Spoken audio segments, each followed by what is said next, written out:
혹시 매일 밤 펴는 일기장이 어제랑 너무 비슷한 후회와 다짐으로만 채워지고 있지는 않으신가요? 어제는 왜 그렇게 행동했을까? 내일은 정말 달라져야지 하고요. 오늘 우리가 살펴볼 자료는요, 바로 그 익숙한 습관에 아주 흥미로운 질문을 던집니다.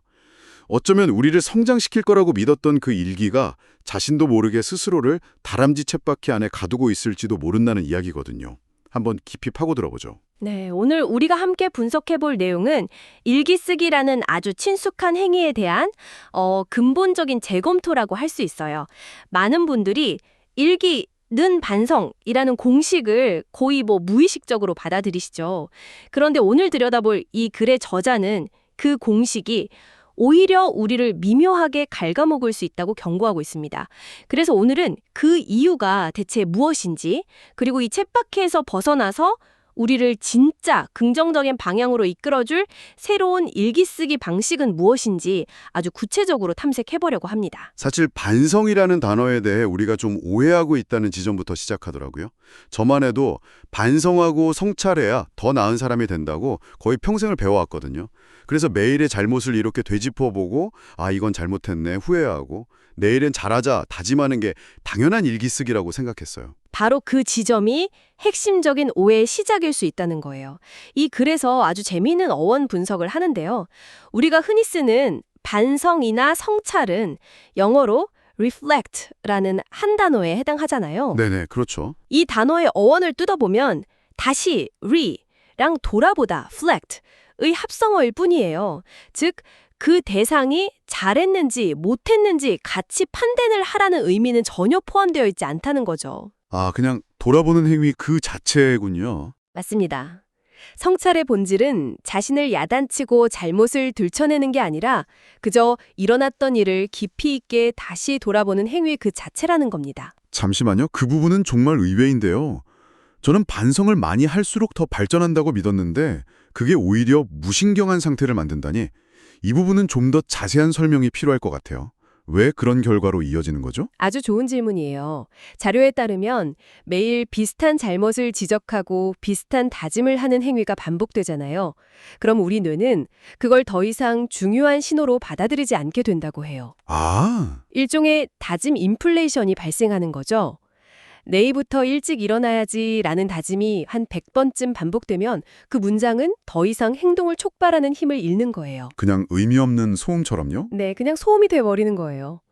결국 실제 행동 변화로 이어지기보다는 난 역시 의지가 약하구나 하는 자기 비난만 강화하는 아주 역설적인 부작용을 낳게 됩니다. 와, 다짐 인플레이션이라는 표현이 확 와닿네요. 계속 올리는 양치기 소년의 외침처럼요.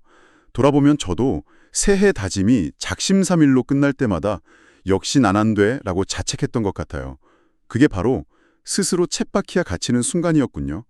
이런 위험상을 듣고 나니 제 일기장을 당장이라도 다시 들여다봐야겠다는 생각이 드네요. 그럼 이 악순환을 끊어낼 대안이 이 자료에 구체적으로 제시되어 있나요? 네, 다행히도 아주 명쾌하고 실용적인 대안을 제시합니다. 바로 일기의 개념을 완전히 두 가지 유형으로 나누어 접근하는 방식이에요. 두 가지요? 네, 하나는 매일의 기록을 위한 것이고 다른 하나는 깊은 생각을 위한 것이죠. 두 가지로 나눈다. 흥미롭네요.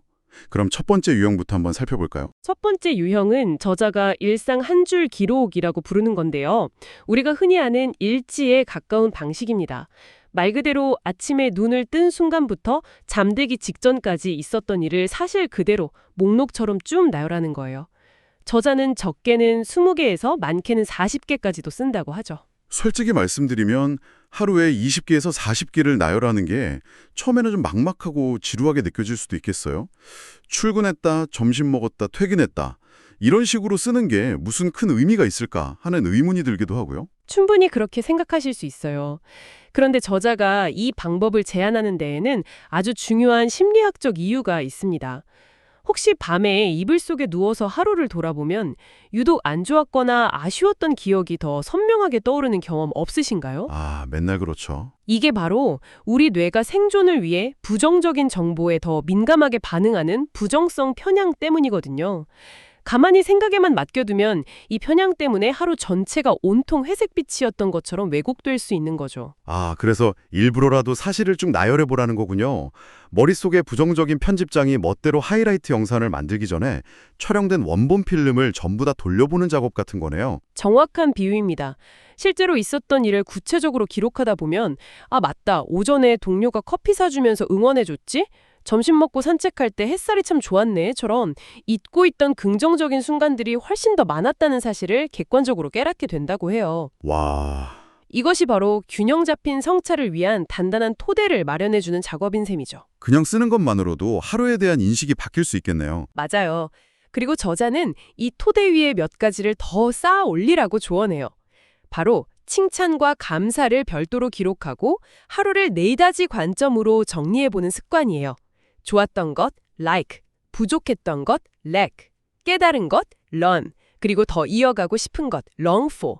이렇게 하면 자신을 객관적으로 돌아보는 동시에 스스로를 긍정하는 힘까지 기를 수 있다고 강조합니다. 알겠습니다.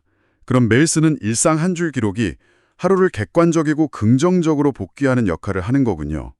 그럼 아까 말씀하신 두 번째 유형의 일기, 깊이 생각하는 일기는 뭔가요? 이 두 번째 유형의 일기가 바로 우리가 흔히 생각하는 어떤 주제에 대해 깊이 파고드는 글쓰기입니다. 하지만 결정적인 차이가 있어요. 어떤 차이죠? 매일 밤 의무적으로 써야 한다는 강박에서 완전히 벗어나는 겁니다. 이 일기는 특정 사안에 대해 이건 한번 제대로 정리해보고 싶다는 내적인 필요성이 느껴질 때 시간과 장소에 구애받지 않고 쓰는 것을 권장해요. 필요할 때만 쓴다는 게 핵심이군요. 매일 써야 한다는 부담감이 없으면 오히려 더 솔직하고 깊은 글이 나올 수도 있겠어요. 바로 그겁니다. 며칠에 걸쳐 이어진 생각의 조각들을 하나로 꿰어보는 작업이 될 수도 있고 그달 있었던 어떤 강렬한 사건에 대한 깊은 고찰일 수도 있죠. 저자 역시 이 일기는 별도의 노트, 예를 들면 언제 어디서든 접근하기 쉬운 구글 독스 같은 곳에 비정기적으로 쓴다고 해요. 핵심은 의무감이 아니라 순수한 필요성에 따라 쓰는 거죠. 알겠습니다. 그런데 막상 이제 깊은 생각을 해보자 하고 빈 노트를 펴면 어디서부터 시작해야 할지 막막할 때가 많잖아요. 혹시 이 부분에 대해서도 구체적인 가이드가 있나요? 저자는 단편적인 생각, 즉 점들을 의미 있는 선으로 연결하는 훈련을 위해 생각의 단위를 키우는 5가지 구체적인 주제, 일종의 프레임워크를 제시합니다. 이 렌즈들을 통해 세상을 보면 훨씬 더 깊이 있는 성찰이 가능해진다는 거죠. 5가지 주제라 정말 궁금한데요. 첫 번째는 뭔가요? 첫 번째 주제는 비전입니다. 자신의 꿈이나 장기적인 목표 혹은 나는 어떤 사람으로 살고 싶은가와 같은 근본적인 질문에 대해 깊이 생각해보는 시간이에요. 비전. 네. 이걸 잊고 살면 일상에 매몰되기 쉬우니까 주기적으로 나의 북극성을 다시 확인하는 작업이라고 할 수 있죠. 꼭 거창한 5년 계획이 아니더라도 올해 안에 내가 꼭 배우고 싶은 것 같은 소박한 비전도 좋은 주제가 될 수 있습니다. 비전이라 좋습니다. 그럼 두 번째 주제는 도전이네요?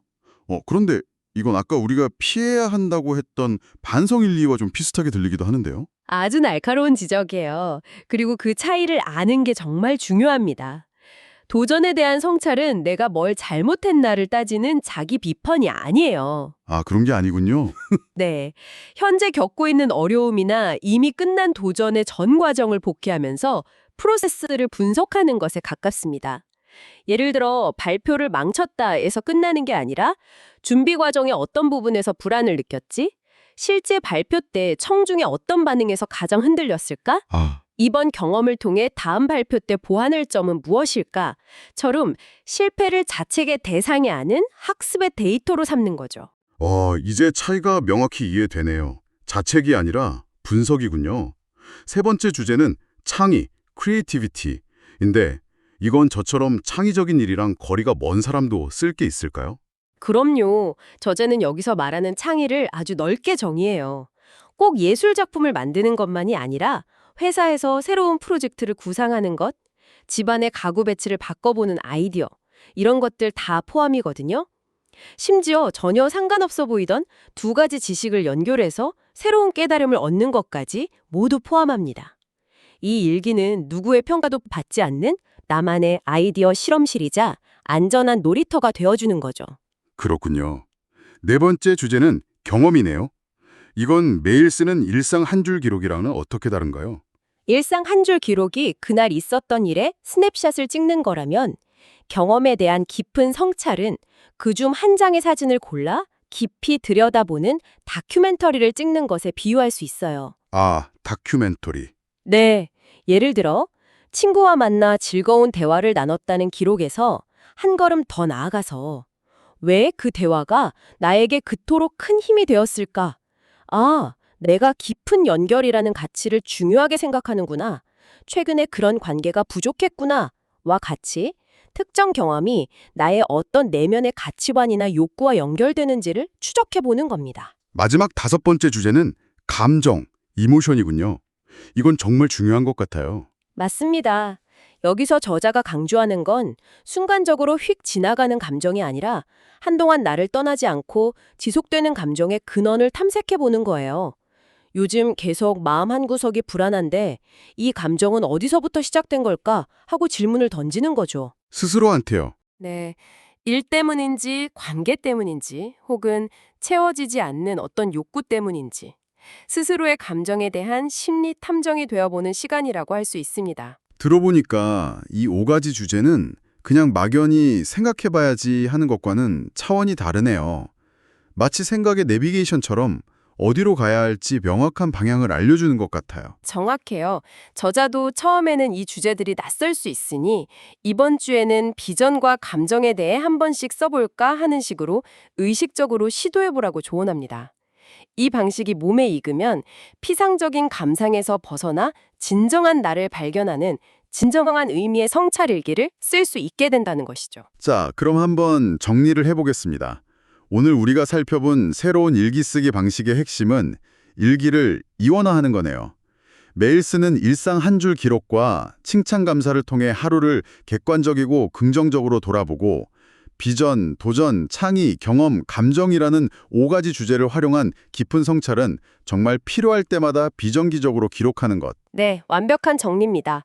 매일의 단편적인 기록을 통해 균형 잡힌 시각을 유지하고 더 큰 생각의 덩어리들은 별도의 공간에서 차분히 숙성시키는 거죠. 이 두 가지가 선순환을 이룰 때 일기는 더 이상 부담스러운 숙제가 아니라 나를 성장시키는 가장 강력한 도구가 될 수 있다는 겁니다. 이 자료의 마지막 문장이 아주 인상 깊었어요. 단호하게 이렇게 말하더군요. 나를 야단치는 일기 쓰기는 금지합니다. 대신에 새로운 방식을 통해 진정한 나를 있는 그대로 볼 수 있는 세계를 경험해보라고요. 일기가 더 이상 반성문이나 채찍이 아니라 나를 온전히 이해하고 안아주는 거울이 될 수 있다는 말이겠죠. 맞습니다.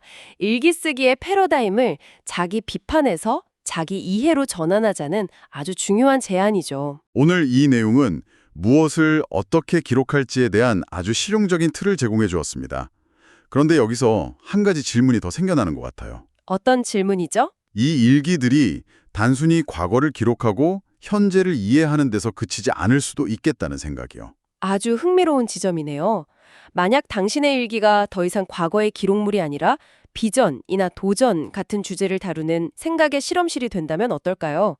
여기서 한 걸음 더 나아가 창이라는 주제의 일기를 단순히 아이디어를 적는 데서 그치지 않고 다음 주에 그 아이디어를 실현하기 위한 구체적인 시뮬레이션의 장으로 활용해 볼 수는 없을까요? 아, 미리 연습해 보는 거군요. 네.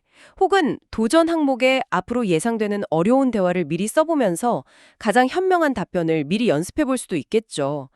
그렇게 된다면 당신의 일기는 과거를 돌아보는 거울일 뿐만 아니라 당신이 원하는 미래를 능동적으로 만들어가는 설계도가 될 수도 있을 겁니다.